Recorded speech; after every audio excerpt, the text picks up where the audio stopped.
Good morning, everyone. This is Elio Piedra, and you are watching Morning Coffee with Elio. Today, we're going to be talking with Gainesville Police Department Chief Tony Jones and Chief Inspector Campos about the current situation across the country regarding police departments and their use of force. We'll have them join us after this.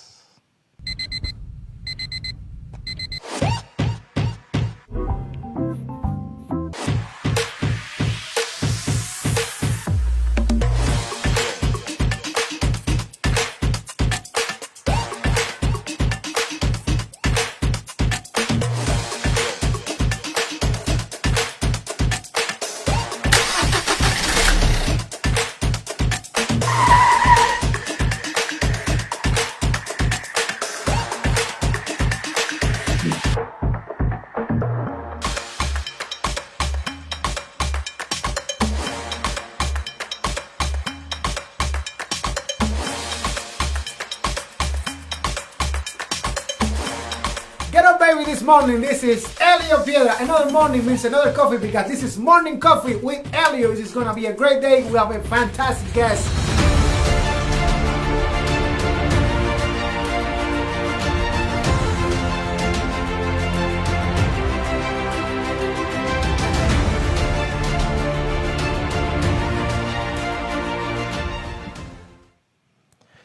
Welcome back to Morning Coffee with Elio, and we are here with Chief Tony Jones and Chief Inspector Campos. How you guys doing this morning? Doing okay.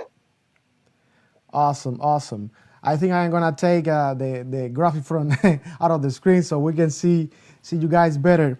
I really hope also that you have your morning coffee, which is very important, to get that energy level up. Right. And I wanna start by saying that I feel personally very humble and honored, for having you guys here. Thank you for making time for our morning coffee community, for our community. Once again, as usual, and we're gonna be talking about everything that is happening, across our country, our nation. And my first question will be for Chief Tony Jones. How do you feel about everything that has been taking place in our nation and here in the city of Gainesville? Well, I think that it was unfortunate that what happened to Mr. Floyd that seemed to have sparked the interest of the citizenry into law enforcement across the nation, as well as locally here in Gainesville, Florida. It is something that we will have to continually address. I think that in order to overcome this, we must have a partnership between the citizenry as well as the law enforcement to make us a more safe and enjoyable community. Awesome. So, what are some of the challenges that Gainesville Police Department is facing right now? Some of the challenges is that unfortunately some people align us with some of the agencies that were shown nationally, like Minneapolis or some of the other communities where they've had some very unfortunate incidents. And just as we try to train our officers not to be biased against a group of individuals, we're asking the public to be the same. You can't judge all law enforcement by the actions of one. So I think that sometimes we, because we do wear a badge and a gun, and we're out to serve and protect the public, some people categorize all law enforcement as what is being portrayed in the media. And why do you think people do that? I think that some of it is they really don't know their local law enforcement. And so they rely on what the media is accurately reporting. And they say that maybe perhaps, or they envision all law enforcement officers react in that manner. And that is just not so. How does Gainesville Police Department compare to the rest of the country in terms of police brutality? When we began to, and I got Inspector Campos here, and what his role is, not only is he manage internal affairs, but the role of an inspector is not wait until a citizen or someone call a complaint in. Their role is to also go and proactively look for deficiencies within the agency. I was fortunate to be granted this position a couple of years ago, and I think it has paid dividends to address the issues of malfeasance or improper behavior of our law enforcement personnel. Now, will I say that the Gainesville Police Department or any agency is perfect? No. But what we have to set up is mechanisms that, again, you don't wait reactively for a citizen to call in and say this officer did something improper. You also have standards and stuff that's why we have the Office of Inspector at the Gainesville Police Department, so that they can proactively go out and look for these deficiencies, and when they find these deficiencies, take appropriate action. And going back to my question, do you think how will you compare Gainesville in terms of of these events with the whole country? When I look at Gainesville, I have to look at only what I know, and I do not know all the ins and outs of some of the other communities. And I'll let the inspector tell you, but our internal complaints, external complaints, internal affairs complaints actually went down in number last year in comparison to maybe some communities. Their numbers are going up, and I accredit that to some of the relationships that we have within the community, the training that we have with our law enforcement personnel, and what we do on a daily basis is try to build rapport with the community instead of try to take it down. I don't like to compare ourselves to other agencies, but I can speak for the Gainesville Police Department is that we try to build those bridges with the community so that perhaps we won't evolve into doing some of the things that I, as a citizen, take off the chief hat, saw, on national media. Awesome. Anything that the Inspector Campos would like to add to it? Well, I'd like to point out that you asked earlier what some of the challenges that we have in our department, and it's a challenge that we've always had, is getting more of our community involved in the police department to help guide us and give us an indication of how they want us to go about policing their community. Unfortunately, when the events occurred recently, we got a lot of inquiries from our own citizens asking if we did or did not do a specific thing, and it just resonated that there's so many people in our own community that don't know what we do, and that we don't do certain things, and that we do certain things. We talk about all of the community programs that we do, the programs that we do with our youth in our community, the programs that we do with our young adults in our community, the at-risk youth programs that we have, and many of our own neighbors come to us and go, "Wow, we didn't know you did that. Oh, we didn't know that the police department was involved in this and that." So it is a challenge to get people involved in our community so they know what their police department is doing. And that's one great way to learn that if the police department is doing something that they don't necessarily agree with, that's the time to have the conversation as to, is there a different way of going about doing this and still achieve the objective or the goal of making our community safer? In light of everything that's going on today, one of our primary goals and one of our primary core values is the preservation of life, not the removal of life. So everything that we do is revolving around preserving life, whether it's a person that we're dealing with that may be breaking the law or someone who is in some type of crisis. Our goal is to have everybody come out of that as safe as possible and get the proper treatment that is needed or the proper justice that is needed through the justice system. Unfortunately, a lot of that gets clouded by peripheral things. And then unfortunately, sometimes situations present themselves when someone's life is taken to preserve someone else's life. And that is usually what is unacceptable in the community. And we agree the taking of life is unacceptable, but sometimes things present themselves in such a way where that was what the end result is. Can we look at that situation and try to approach that situation differently later to preserve life? Definitely. We always are looking at things, going what we call through an after action report to see how we can approach things differently in the future. But as things are evolving and decisions are being made on the fly and within seconds, sometimes we don't always have that luxury.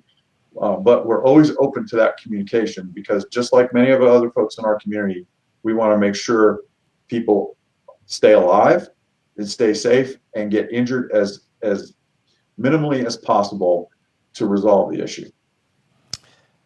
Fantastic. I would like to expand a little more on that. When you are mentioning policing, recently we had a guest on the show that I remember he was mentioning that police used to be working more on serving the community and less policing. And I would like to hear your thoughts about this. One of the things that I brought to the Gainesville Police Department was the 3 C's. And under the 3 C's, all our interactions with the public, I ask that, first of all, to be compassionate. Okay, that treat everybody as a human being. Let's be compassionate and be empathetic. Secondly, I ask is, let's be consistent. What you do in one region or neighborhood or whatever, let's be consistent in another part. The third thing was constitutional. We want to make sure that whatever we do, that we be within the scope of the United States Constitution as well as the law, be it municipal ordinance or the state statute.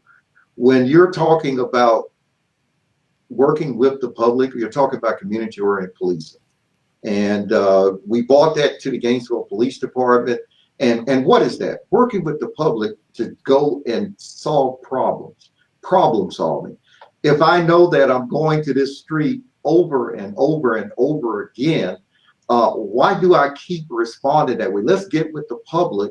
Let's try to get to the root cause of that particular problem. And not just the police department coming in and saying, well, I know what your problem is and here's the answer. It has to be something that is devised with the neighbors and the officers working together to address that particular problem. Here recently, the last 2 years, we were short of police officers. And so we had to scale back on some of our community policing efforts, because I think last year we responded to something like 93,000 calls for service. So the calls kept coming in. And so therefore the time allotted that the officers engaged and what is known as our community-oriented policing problem solving activities was somewhat reduced. We're working now that we're building our pool back up of police officers that we can get back out there. Now with COVID, there's limited things that you could do right now because of the health crisis that we have, not only in this community, but throughout the United States. But working to build those partnerships back up to engage in problem solving. I'd rather do stuff preventive than reactive. And so that's the track the Gainesville Police Department is going on. Amelia also point out too, we still are the police. There are still people in our community that are committing crime. There are still people in our community that are being victimized by that crime and are demanding that we do something about it. So there is a degree of policing that has to occur. But at the same time, we can be more focused on how we do that policing, be more focused on who is committing that crime, and focus our traditional policing efforts on those individuals without trying to affect other people who are not committed in that, or not committing the same activities. So we call that information-led policing, or data policing through data. analysis. And that is something that we've been doing at the police department now for several years. The chief has led that initiative. Right. We've even focused this on crimes committed by juveniles and which are largely property related crimes, stealing cars, stealing scooters, breaking into cars, breaking into houses. And so we focus on those crimes and put a lot of our efforts and resources into not only identifying who's doing the crime, but what's causing them to commit that crime. And then that's when we follow up with our youth programs to try to get them off of the street, have their basic needs met so that they're not committing those crimes any longer. During the summer, we have a heroes program where we take some of these youth that we've identified who are involved in these crimes, and we take them off the street. We expose them to other things that are out there. We take them on field trips. We show them different companies, different jobs that are available out there. We've gone to some of the military bases. We bring them to different schools and campuses and try to expose them to things that they're not normally exposed to, so they get a broader view of the world and not just the neighborhoods that they're pretty much confined to and interact in all the time. Because once you're in that microcosm for a while, that's as far as you can see. You can't see any further. So we try to broaden their horizons. We try to experience them, give them positive experiences. So that is the holistic approach that our agency takes when dealing with these types of issues and this crime. It's not just finding out who did it, put them in jail. It's okay, why are they doing it? Why do they keep doing it? Let's work with them. Let's work with their families, and let's keep them from going down that same road. And that's part of the problem solving equation that we were talking about earlier. Yeah, that's wonderful. Actually, I wanted to ask you, so we can expand a little more on that. Who has access to these programs? How can people apply to these programs or be more aware of these programs that they are fantastic? Some of the programs we do on the neighborhood level, because what you have to do is customize your problem solving efforts. When you have that police officer that is assigned a community, and we're saying, my goodness, we're having this problem over and over and over again. We put it on the staff to sit down with the neighborhood, and this is pre-COVID, we can't do it right now, with the community and say, okay, we're having this problem. Why are we having this problem in the neighborhood? And then you would see, this is how we are going to address this particular problem. Classic example, years ago, we created a program called Heat Wave. I don't know if you're aware of that, with Gainesville Parks and Recreation. We knew going into the summer, it was going to be a very violent summer, the year that we started. So we could either gear up and just try to put hundreds of officers on the street, which I don't have. I'm just using that figuratively. Or we can kind of meet with some of those young people and ask them, we see the trajectory, well, let them know we see the trajectory that we're going to with gangs or whatever the case may be. What can we do to avert this for the summer? Working with that group of young people, they said, we want basketball. We said, well, you can play basketball anytime. They said, you don't understand. We need basketball this summer. So what we did was we incorporated life skills with basketball. We can show you statistically, when you look at the previous summer, that implementing this program, we made a difference in crime during that particular period that we knew it was going to happen. That's a classic example of problem solving. There's a formula called SARA where you scan your problem, you analyze your problem, you implement some stuff, you research what happened, and then you come back and assess it at the end. So we use that model for the summer, and it worked. Unfortunately, we couldn't do it this summer because of the COVID incident.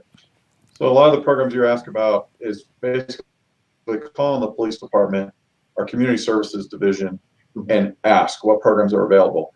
Our Riker House program is a year-round program. Always need volunteers. We always need volunteers there to help out, as primarily during the school year and after school program. However, with the COVID restrictions and the limitations the school board has, we have to change our program to try to fit that. The Heroes program that we spoke about, that's generally identified by the activity that those individuals have been involved in. So that unfortunately is driven by, we've identified them based on the activity that they're involved in, the information we're receiving from the neighborhoods. But there's always a variety of programs that we've got going on. I know we have the Junior Police Academy that goes on over the summer.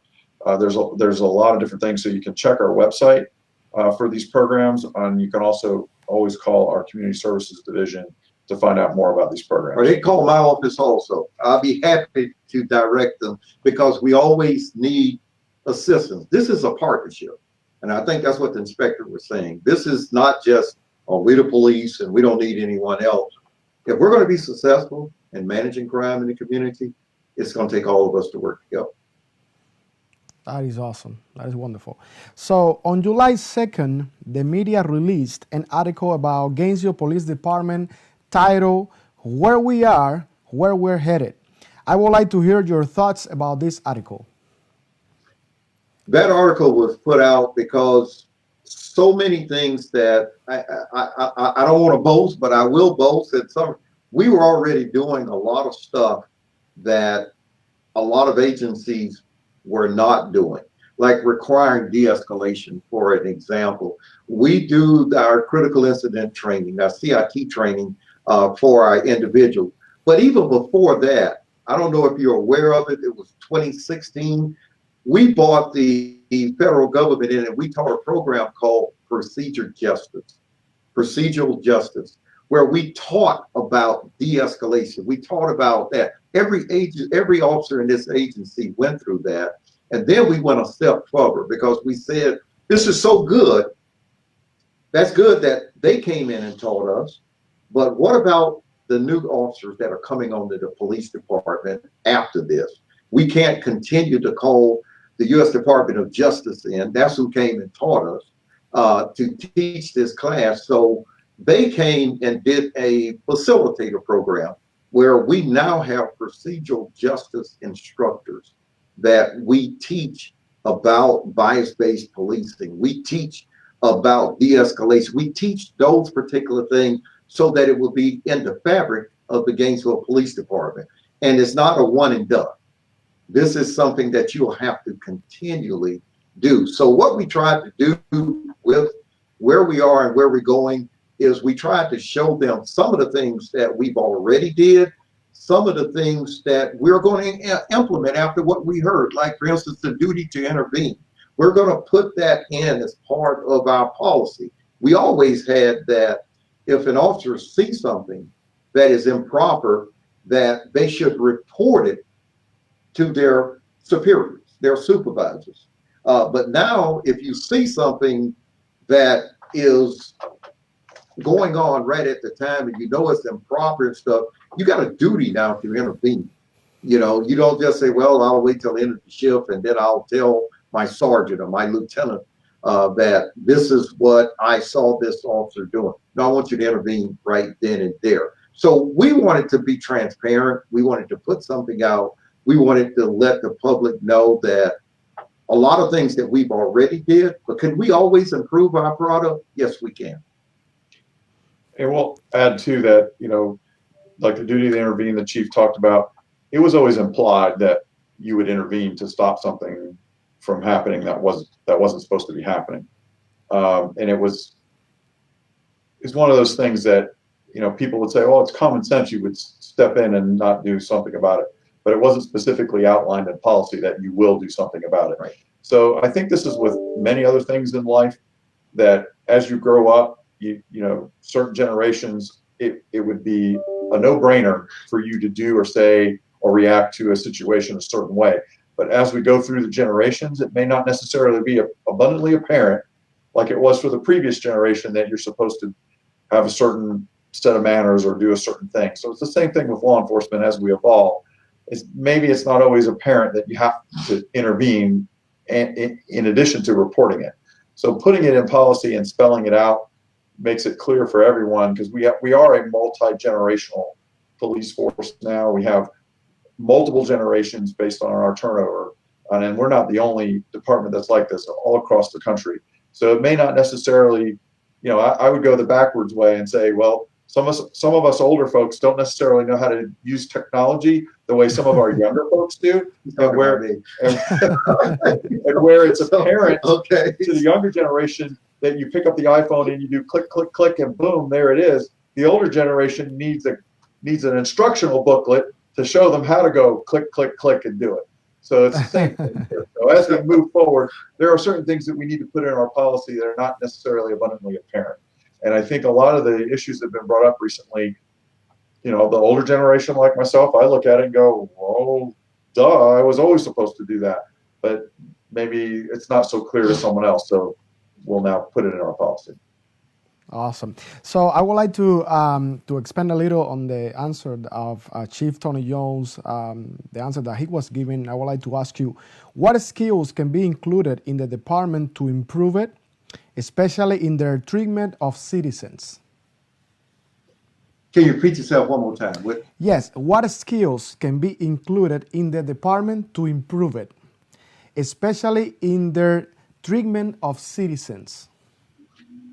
I think the continuation of our training. I also think, if I had to say one key element, communication. I think that the better we understand the public and the public understand us, we can do some tremendous things within this community. As the inspector said earlier, a lot of citizens ask questions of things that we've already did. I don't know if you know it, we have a reentry program, the Gainesville Police Department. And a lot of citizens was like, what? People have been off to and been incarcerated, and they're coming back to this community, be it locally or be it from the Florida Department of Corrections. The Gainesville Police Department has a program called BOLD, where we go and we try to help those individuals not to go down the path that they did before. But we need to communicate these things more so than what we had in the past, to let them know that we're doing some spectacular things within this community. So if you said to better get along with the public and to engage the public more, if I had to sum it up into one word, I would say communications. We got to communicate even more in there. Now with COVID again, but we got to communicate more. I think communication is everything.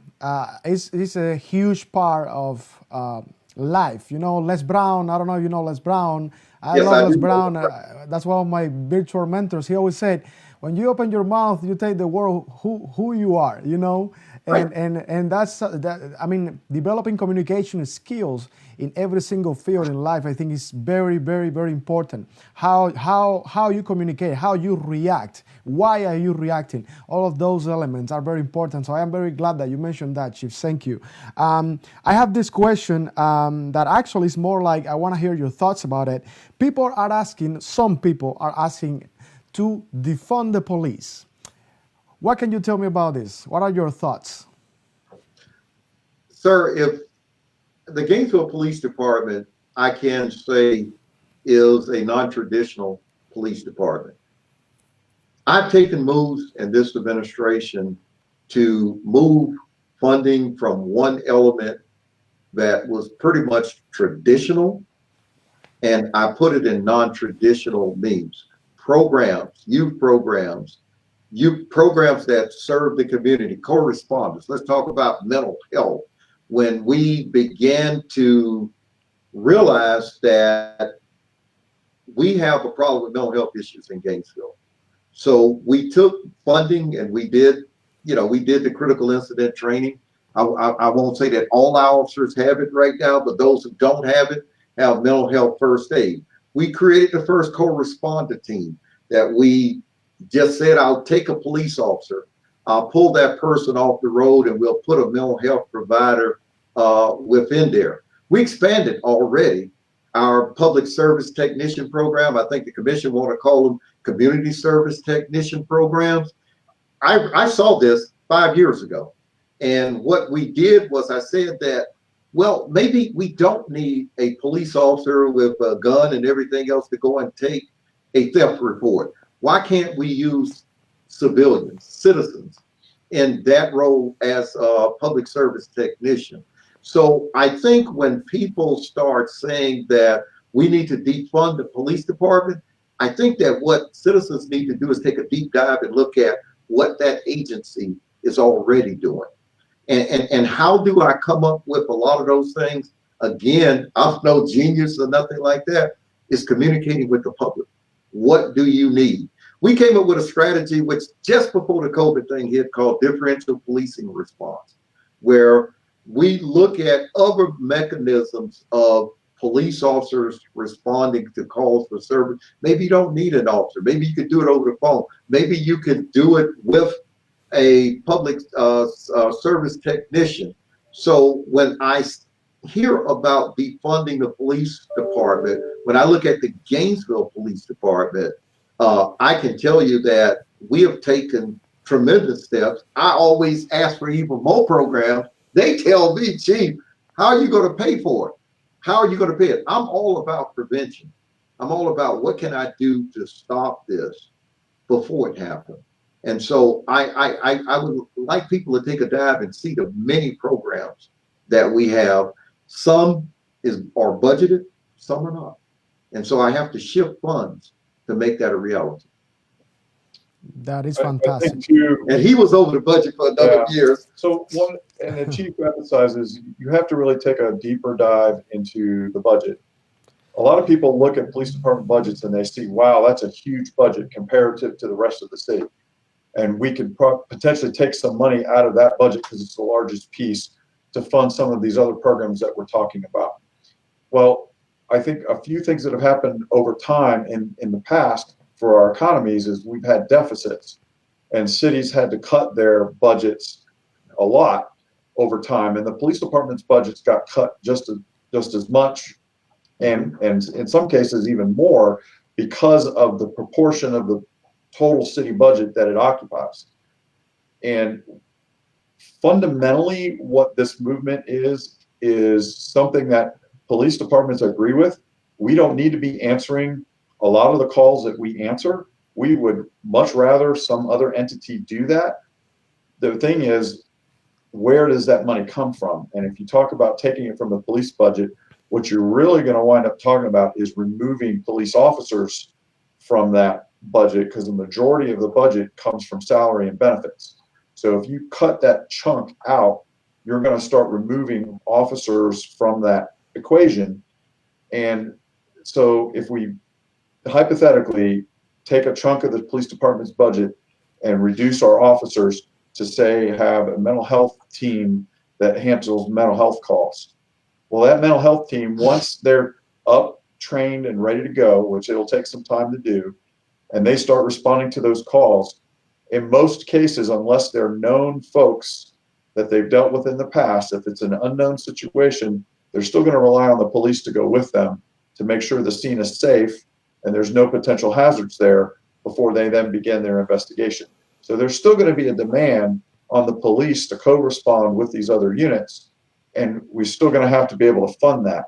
So fundamentally, I understand where they're coming from, but each department they're talking about doing this with, you have to have a better understanding of the overall budget and what it's funding, and what are you willing to not have anymore? What are you willing to do away with?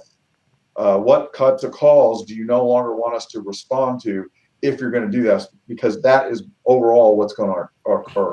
So those 92,000 calls that we answered last year, how many of those are we no longer going to answer and someone else is going to answer? And that's a longer conversation that needs to occur. Yeah, I mean, do you think that when some people are saying that, they really mean that retraining, probably changing, while we talk about communication skill, there probably, some people are very aggressive about it, but some people, they just mean like the way, police react to problems. And I think we already touched base about that topic, but I just wanted to add that to it. Well, let me just remind you, we don't have a crystal ball. Right. And we react to things based on the limited information we have when we're going to a call. Okay. So if we don't know the people who are involved, and we don't have an intricate knowledge of who they are, we have to have a standard method of approaching a situation and then assess within minutes, sometimes a little bit longer, sometimes a little bit less, what we're dealing with, what the potential threats that exist or do not exist, and then work the call. Okay. So not having that crystal ball and having very limited information that was given to the 911 operator, we then have to move through this. Okay. I often use an example that if EMS and fire get sent to a house for an unknown medical condition, first and foremost, they're going to call us to go with them to make sure everything's safe. Then once we get there and say, okay, it's a medical condition, they take your vitals. They make an assessment off of your vitals as to whether you need emergency medical treatment right then and there. And even then, that's an intermediary for them to load you up on the ambulance and take you to the emergency room to see the emergency room doctor, who's going to hear what the paramedics had to say, is going to do their assessment, is going to order tests from all the different resources that they have in the hospital with a staff of like 3 or 4 people or more, or 5, depending on what the situation is. And then at some point, they're going to put an immediate treatment plan together, or if they determine it's something that needs a specialist, they're going to call another doctor who's a specialist to come to that treatment plan. Okay. Well, in that whole scenario, there's a lot of staff involved. There's a lot of time involved. There's a lot of resources involved. A lot of times when police officers get sent to a call, we don't have those resources, right? And we don't have that crystal ball. And we're making those decisions on the fly in a very short period of time. I could give all the training in the world, and I'm still going to have hurdles that I'm going to have to get over when I first go to that call. So it's not perfect. We always, like I said before, every time we have a situation, we try to go over it later to see how can we do it better the next time?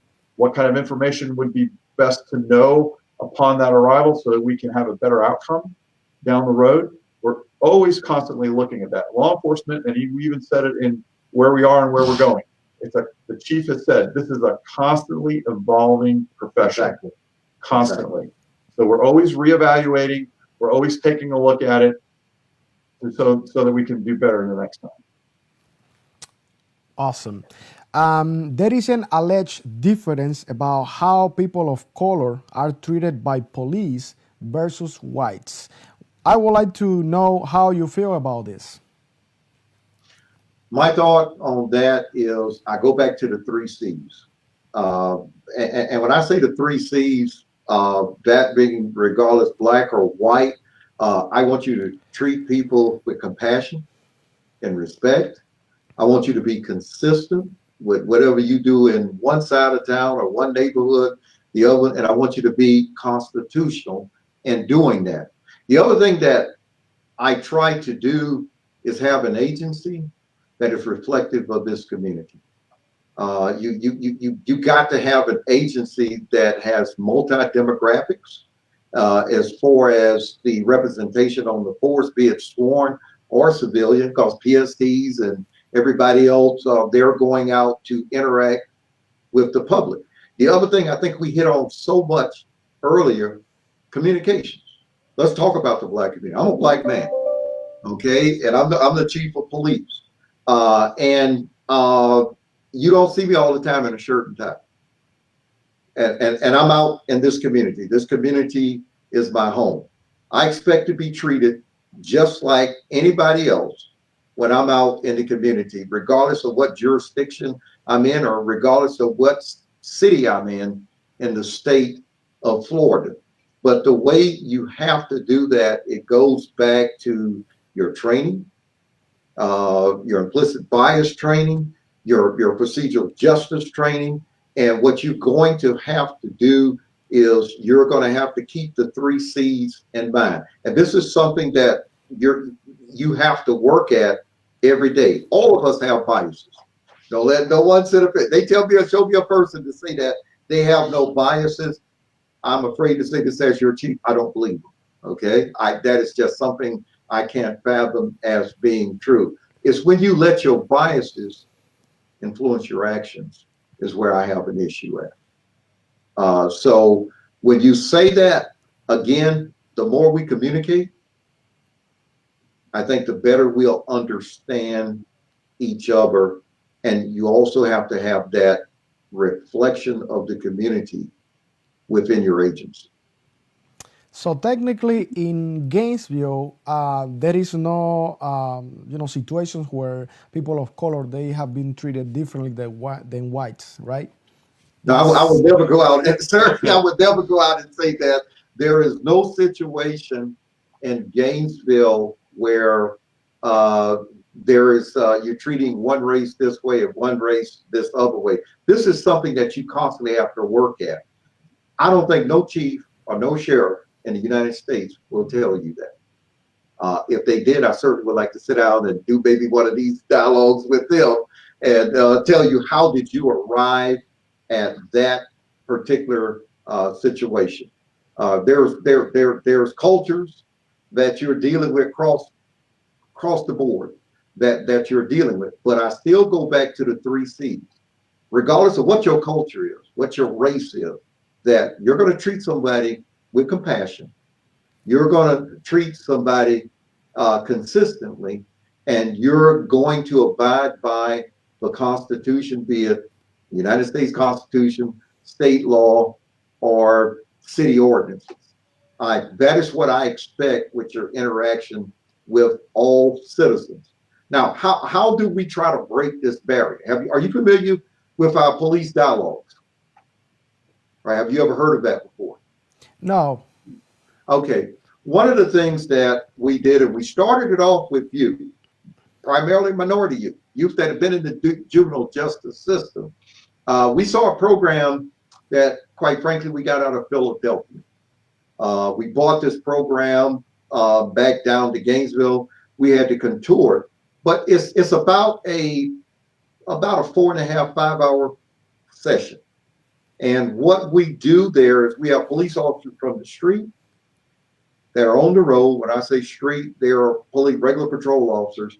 And we have individuals that were juveniles that were involved in the juvenile Department of Juvenile Justice system.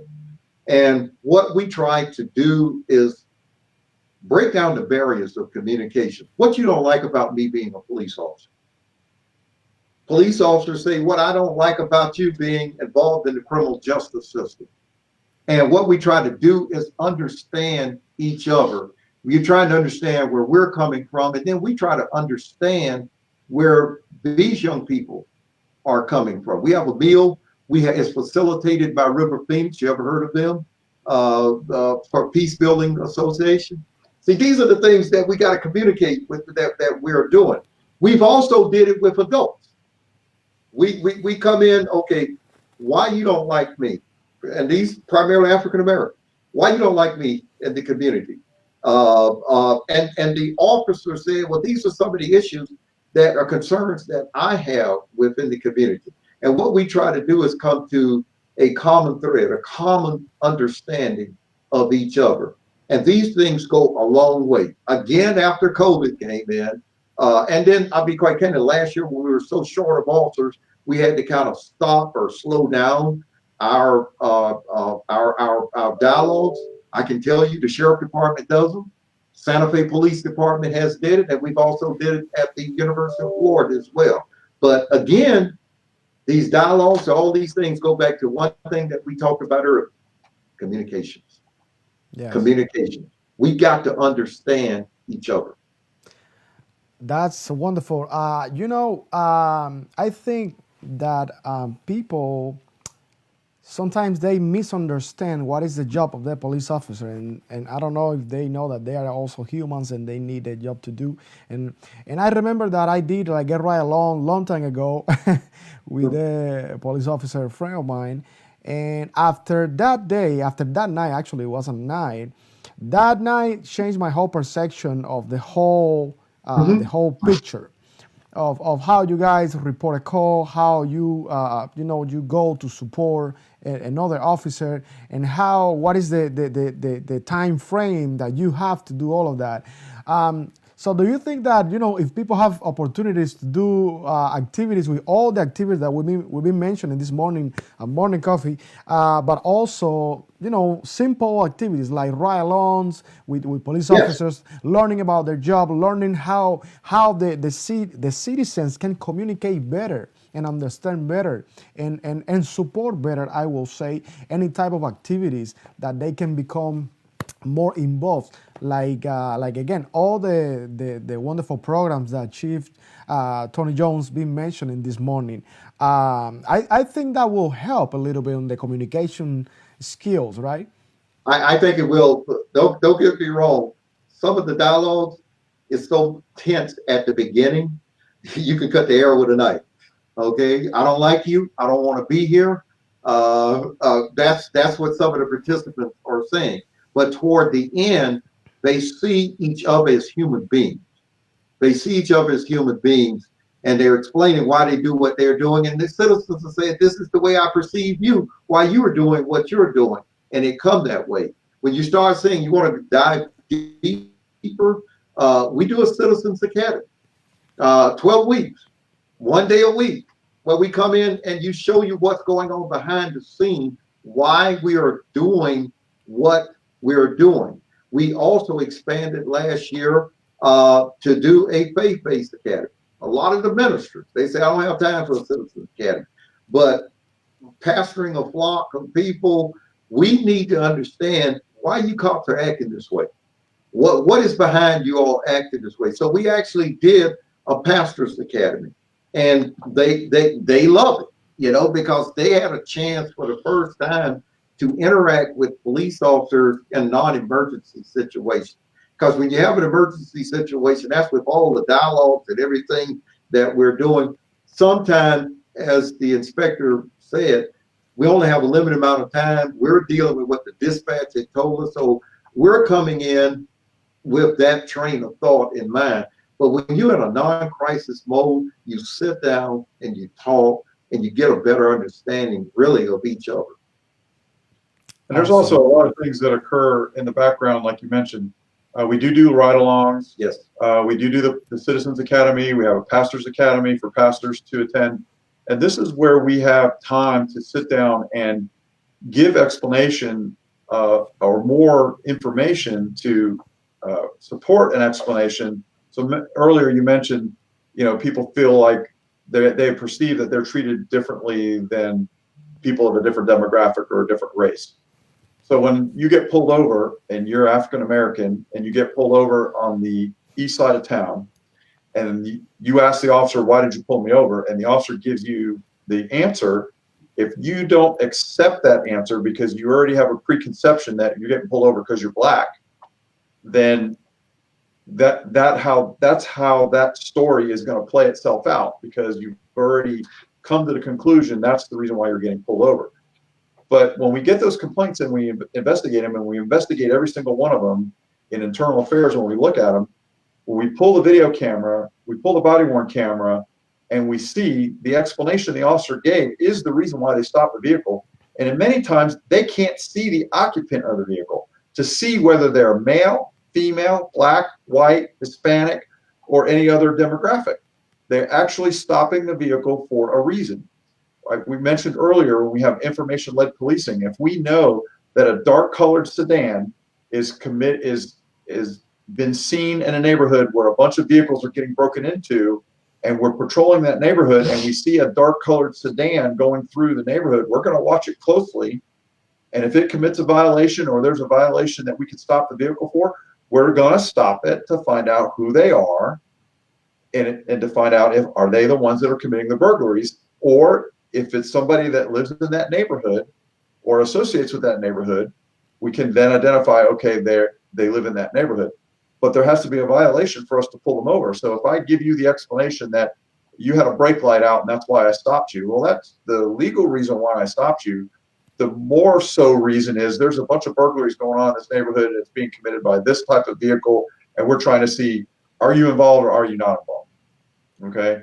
And so sometimes when we give that explanation and we don't give the background information, it's easy for people to assume that we're taking a particular action because of a specific demographic or some other reason.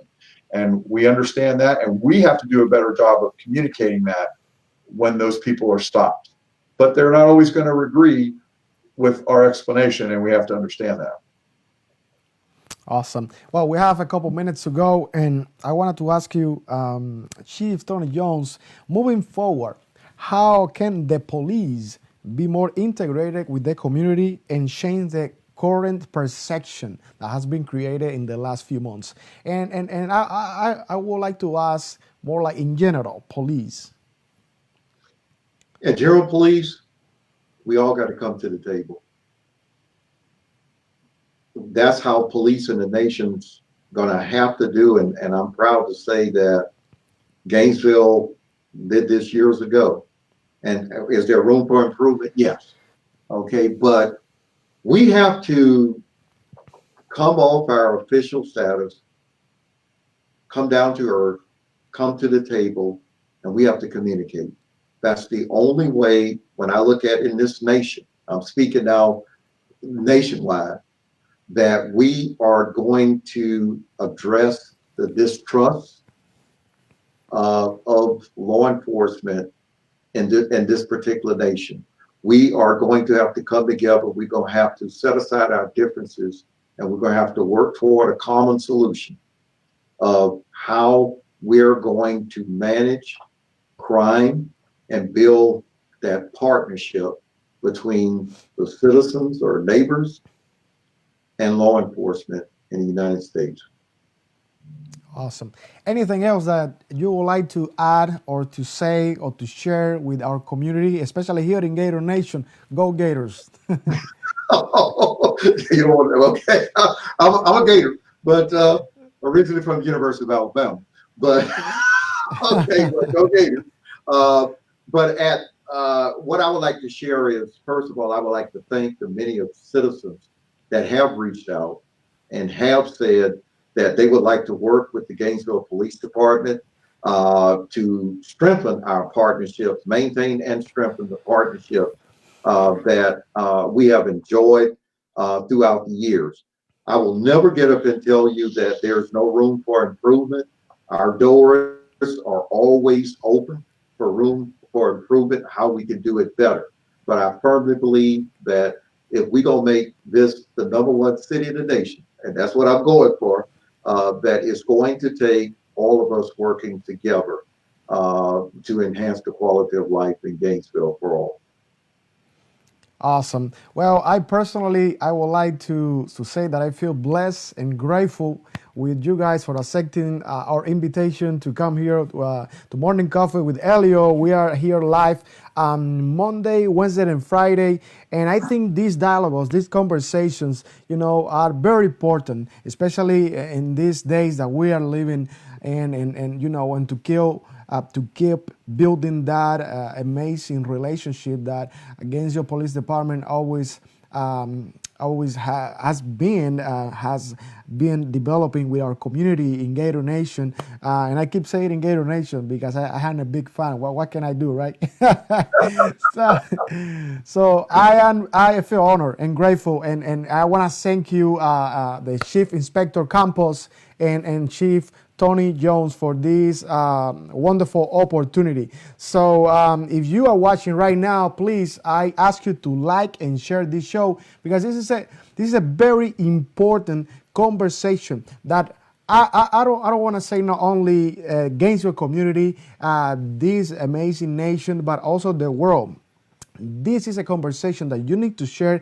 And if you have any question about how you can become part of these programs here in Gainesville to work together with Gainesville Police Department, leave your comment below, and we're going to meet you down there. And I'm sure the City of Gainesville will be pleased to answer your questions, GPD as well. So you make sure that you share the show, and make sure that you tune in next time for another Morning Coffee with Elio. Thank you once again, Chief and Chief Inspector. And we're going to keep, having these conversations later on.